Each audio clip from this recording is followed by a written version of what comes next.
Hello friends, कैसे हो आप सब। तो आज हम बात करेंगे यूनिट नंबर 23 के बारे में, जिसका नाम है अनुसूचित जातियाँ, जिसको आप एसटी कहते हो।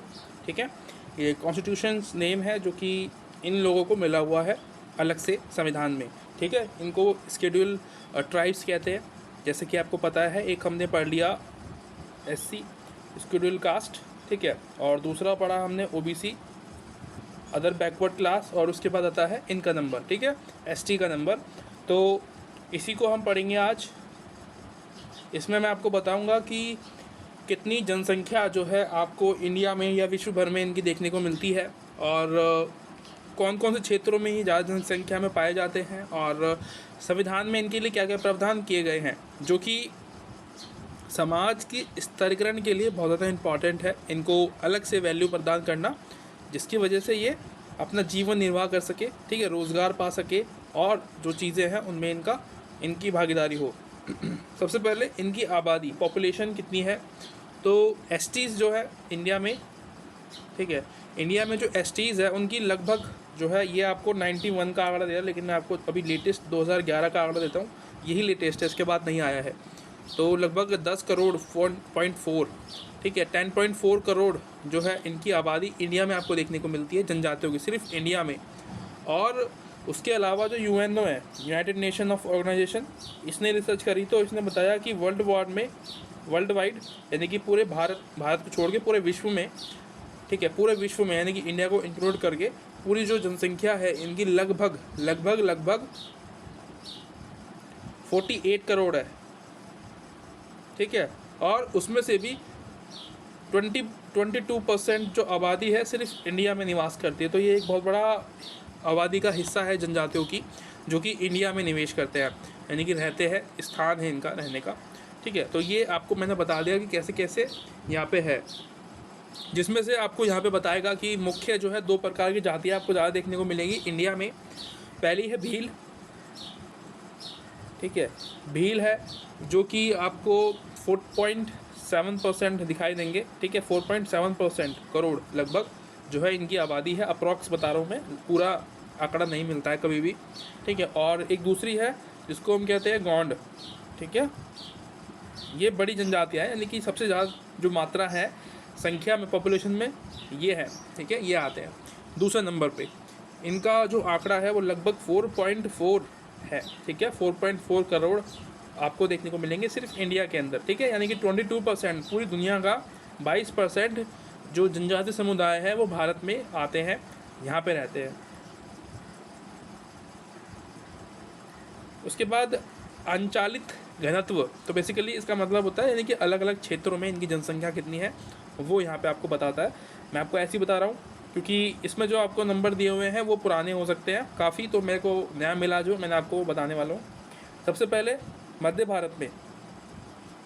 भारत या मध्य प्रदेश, जो भी आप मान लो, उसमें 55% आपको देखने को मिलता है, यानी सबसे ज़्यादा मध्य भारत में आपको देखने को मिलेगा। और दूसरी बार जो पश्चिम भारत है हमारा, ठीक है, पश्चिम भारत में आपको ये 28% देखने को मिलते हैं। ये आप लिख लेना कहीं पे, अपनी बुक में नोट डाउन कर लेना। और पूर्वोत्तर जो भारत है, पूर्वी भारत जो है हमारा, ठीक है, ईस्टर्न पार्ट जो है हमारा, वहाँ पे लगभग 12% आबादी आपको देखने को मिलती है, तो ठीक है। और साउथ इंडिया में आपको ये 4% देखने को मिलते हैं, 4% साउथ इंडिया में है, और बाकी के जो है वो शेष बचे हुए हैं वो 1%, वो अलग अलग स्थानों पे, अलग अलग जगह पे बहुत ज़्यादा कम संख्या में पाए जाते हैं, ठीक है, यानी कि लगभग पूरे इंडिया भर में आपको ये लोग देखने को मिलेंगे, ठीक है। हमारा जो भारत है वो इसलिए इतना प्रसिद्ध है क्योंकि यहाँ पे सबसे ज़्यादा जो मूल निवासी है ना वो रहते हैं, देश के मूल निवासी यही लोग हैं, ठीक है। एसटी और एससी, वृद्धि दर और ओबीसी, 3 लोग जो है सबसे मूल निवासी यहाँ पे आते हैं। वृद्धि दर जो है उसको छोड़ देंगे, किस तरीके से वृद्धि हो रही है वगैरह वगैरह, उसको जानने की हमारी कोई इच्छा नहीं है और हमें पढ़ना भी नहीं है, एग्ज़ाम में ये नहीं पूछता है। और आंतरिक सामाजिक भेद, डेफिनेटली ये तो कोई इसको पढ़ने की ज़रूरत है ही नहीं, हमें पता है किस तरीके से भेद होता हुआ आ रहा है इन लोगों के साथ में। इनका जो मूल स्थान होता है ना, सरकार भी ना कभी कभी विकास के चक्कर में इनका नुकसान कर देती है। जो इनके निवास स्थान होते हैं जहाँ पे रहते हैं जंगलों में, तो विकास के नाम पे वहाँ पे रोड बना देना, वहाँ पे हाईवेज़ बना देना, वहाँ पे नदियों को रोक के, ठीक है, डैम बना देना, ये जो गवर्नमेंट है इनका नुकसान करती है। तो इस हिसाब से भी इनके साथ भेद होता है, गवर्नमेंट भी करती है, और वहाँ के जो लोग होते हैं, बड़ी कास्ट के जो लोग होते हैं, वो भी इनके साथ भेदभाव करते हैं। अभी आपने लेटेस्ट जो न्यूज़ पढ़ी होगी वो आई है हसदेव जंगल की, ठीक है। हसदेव जंगल में सबसे ज़्यादा जनसंख्या में ये आदिवासी लोग रहते हैं, और वहाँ पे जंगलों को काटने की प्रक्रिया चालू है अभी भी। बहुत ज़्यादा मात्रा में जंगल काटे जा रहे हैं, क्योंकि गवर्नमेंट को वहाँ पे मिल बनानी है और कोयला निकलने की वहाँ पे संभावना है। तो इस चक्कर में इनका घर जो है वहाँ से हटाया जा रहा है, और इनको कोई दूसरा स्थान देने की भी कोई बात नहीं कर रहा है, ठीक है। और दूसरी चीज़, प्रकृति को नुकसान हो रहा है, वो अलग चीज़ है, ठीक है। और स्ट्रक्चरल भेद भी हो रहा है इनके साथ में। इनके साथ कोई इनको कोई मतलब कि वैल्यू नहीं देता ठीक तरीके से, जैसे इनको मिलनी चाहिए, ठीक है। और नौकरियां वगैरह देने में भी दिक्कतें आती हैं, इनको नौकरी नहीं मिल पाती है। इनकी जो भूमि है उन पर इनका नियंत्रण नहीं है, मैंने आपको बता दिया अभी। और व्यवसाय जो है कुछ ज़्यादा खास नहीं कर पाते हैं ये लोग, आमदनी बहुत ज़्यादा कम होती है ना। और बहुत सारी चीज़ें जो है, इनकी जीवन शैली बहुत ज़्यादा कम उसमें देखने को मिलती है आपको। समान तरीके से जीते हैं बेचारे ये लोग, उसी में ही अपना गुजारा करते हैं, क्योंकि इनको नेचर की पड़ी है ना, हम लोगों को नहीं पड़ी। भूमि स्वामित्व इतना परसेंट कितना परसेंट है वो आपको बताएगा कहाँ पे, मैंने आपको बता दिया है कितने कहाँ पे जगह पे रहते हैं। इतनी ज़्यादा डीपली स्टडी नहीं करनी होती है, बस ये पता होना चाहिए कि कौन से क्षेत्र में कितने लोग ज़्यादा रहते हैं, है ना, और भारत में इनकी जनसंख्या कितनी है, राइट। मैंने आपको बता दिया कि मध्य भारत में सबसे ज़्यादा 55% ये लोग आपको मिलेंगे, और उसके बाद पश्चिम भारत में, उसके बाद पूर्वोत्तर यानी कि ईस्टर्न जो हमारा पार्ट है ना, सिक्किम में और मणिपुर वगैरह जो क्षेत्र है हमारे जो राज्य है वहाँ पे, ठीक है। यूके में आदिवासियों के सामाजिक आंदोलन, तो ये भी आपको पढ़ना है। इन्होंने बहुत तरीके के आंदोलन किए हैं। सबसे ज़्यादा जो आंदोलन किया है ना इन लोगों ने किया है, आपको याद दिलाता हूँ मैं। सबसे पहला चिपको आंदोलन, नेचर को बचाने के लिए।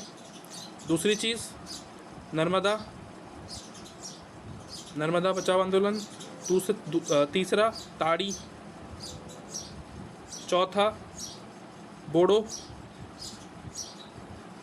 ये आंदोलन कुछ ही हैं, इसके अलावा भी बहुत सारे आंदोलन हैं छोटे मोटे, जो कि जिसके बारे में हमें नहीं पता होता है ना। और अपने हक के लिए इन्होंने आंदोलन नहीं किया कभी भी कि हमें ये चाहिए, हमें वो चाहिए, नहीं। इन्होंने आंदोलन किए हैं प्रकृति को लेके, ठीक है, नेचर के लिए ये सोचते हैं ये लोग।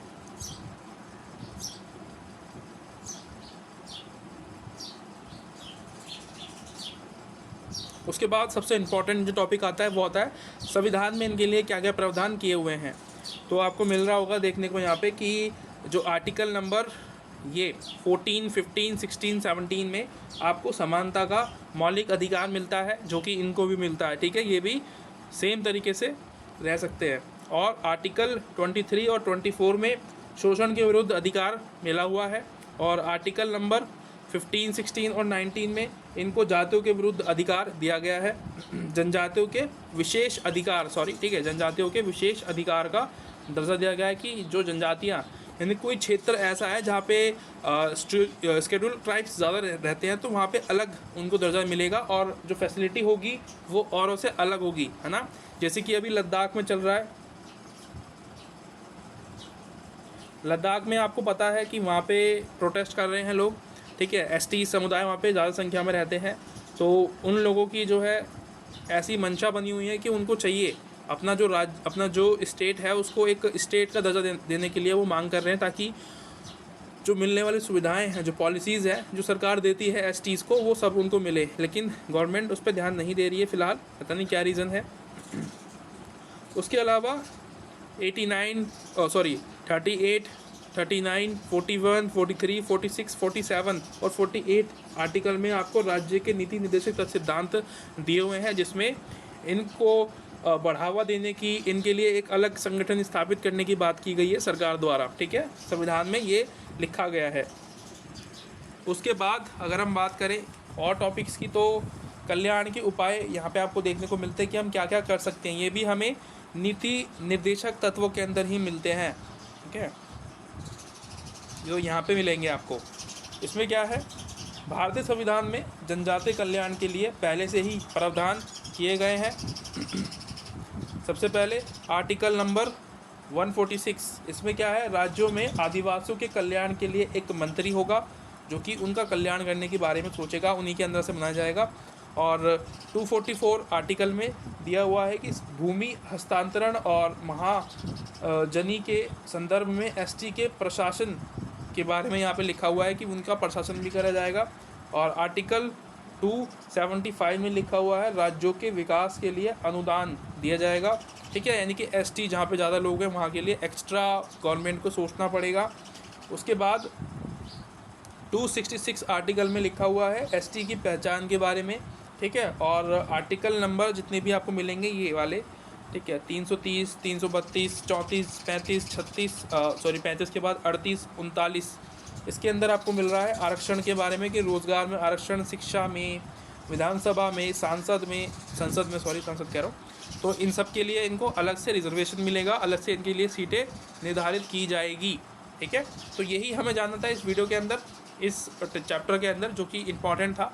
ठीक है, point of view of exam के। तो आशा करता हूँ आपको, तो पॉलिसी बनाने के लिए बता रहा है, ये आप पढ़ लेना, थोड़ी बहुत चीज़ें इसमें रह गई हैं। ठीक है, सब कुछ कवर नहीं होता एक बारी में। बाकी कुछ टॉपिक्स ऐसे हैं जो कि आप लीव कर देना। ठीक है, आपके काम के लिए हैं। अभिजात आदिवासियों में अभिजात वर्ग की भूमिका, तो वो इम्पॉर्टेंट, ये वाला आप चैप्टर पढ़ लेना थोड़ा सा। ठीक है, ये टॉपिक जो है इसको कर लेना, क्या पता यहाँ सवाल बन जाए डायरेक्ट 10 नंबर में। आदिवासी और उभरता सामाजिक स्तरीकरण। देखो क्या होता है ना, जब कुछ लोगों को कुछ एक्स्ट्रा मिल जाता है ना, जैसे कि रिजर्वेशन की हम बात करते हैं, तो कुछ लोगों को दिक्कत होती है उससे। उनका इतिहास जाने बिना उन लोगों से घृणा करना, उन लोगों के साथ अलग तरीके से व्यवहार करना उनकी पहचान बन जाता है। जैसे कि यहाँ पे भी होता है एसटी, एससी और ओबीसीओ के साथ, कि अगर वो किसी भी तरीके से अपना हक मांग रहे हैं सरकार से, तो और लोगों को भी लगता है कि हमें भी मांगना चाहिए। उनको ज़रूरत नहीं पड़ेगी, फिर भी वो उसके लिए तत्पर रहेंगे कि यार हमें ये चाहिए जो कि और लोग जो मांग रहे हैं, जो उनको मिल रहा है रिजर्वेशन के रूप में नौकरी में, सब जगह पे। तो ये गलत है, उनकी हालातों के हिसाब से उनको रिजर्वेशन दिया जा रहा है, हमें उसको सपोर्ट करना चाहिए, ना कि उसका विरोध। अभी की स्टडी दी हुई है वो आप पढ़ लेना। और ये मार्क्सवादी विचार, ये सब इंपॉर्टेंट नहीं रहेंगे यहाँ पे। ठीक है, थोड़ा बहुत ही लिखा हुआ है, इसमें से क्या ही पूछेगा। आशा करता हूँ वीडियो आपको पसंद आई होगी, थोड़ी बहुत भी हेल्प मिली हो तो आप मुझे सब्सक्राइब कर सकते हो। मिलते हैं अगली वीडियो में, तब तक के लिए thank you so much, bye bye.